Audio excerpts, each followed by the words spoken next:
Salam sigap dan shalom. Renungan kita pada hari ini, Senin 17 Mei 2021, berjudul Ketika Ia Dicaci Maki, Ia Tidak Membalas dengan Caci Maki.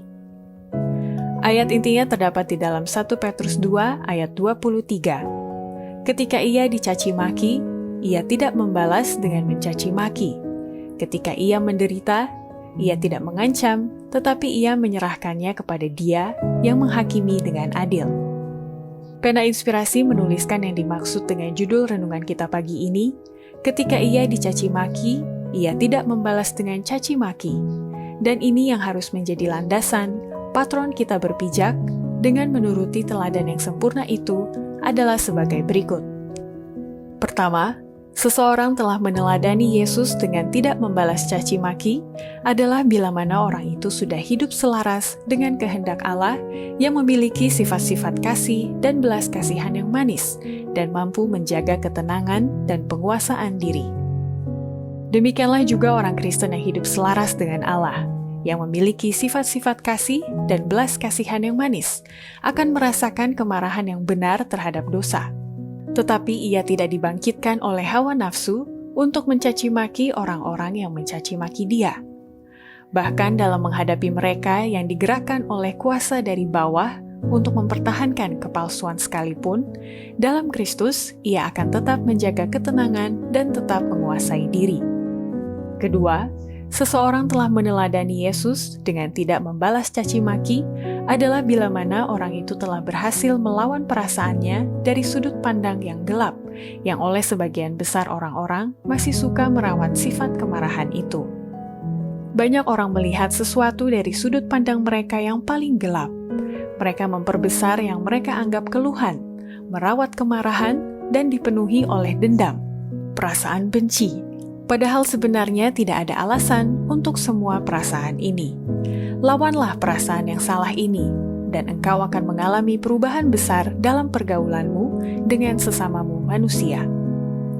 Ketiga, seseorang telah meneladani Yesus dengan tidak membalas caci maki adalah bila mana orang itu mendisiplin orang lain dengan tindakan dan kata-kata yang tepat, atau orang itu tidak mendisiplin anaknya pada saat dalam kemarahan.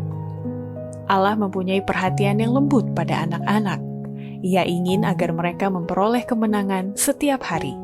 Marilah kita semua berusaha membantu anak-anak menjadi pemenang. Jangan biarkan serangan datang kepada mereka justru dari anggota keluarga mereka sendiri.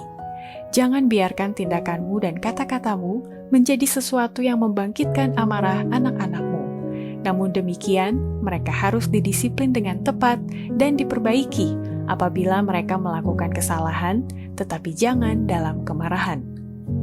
Keempat, seseorang telah meneladani Yesus dengan tidak membalas caci maki adalah bila mana orang itu telah memiliki roh kerendahan hati dan kelemah lembutan, gantinya menuruti roh kebencian dan rasa ingin membalas dendam yang akan mendatangkan yang jahat. Akan jauh lebih baik bagi kita mengalami tuduhan palsu daripada membebani diri kita dengan siksaan rasa dendam terhadap musuh kita. Roh kebencian dan ingin membalas dendam bermula dari setan, dan hanya akan mendatangkan yang jahat kepada dia yang memeliharanya. Kerendahan hati dan kelemah lembutan yang adalah buah dari tinggal dalam Kristus adalah rahasia berkat sejati. Ia memahkotai orang-orang yang rendah hati dengan keselamatan.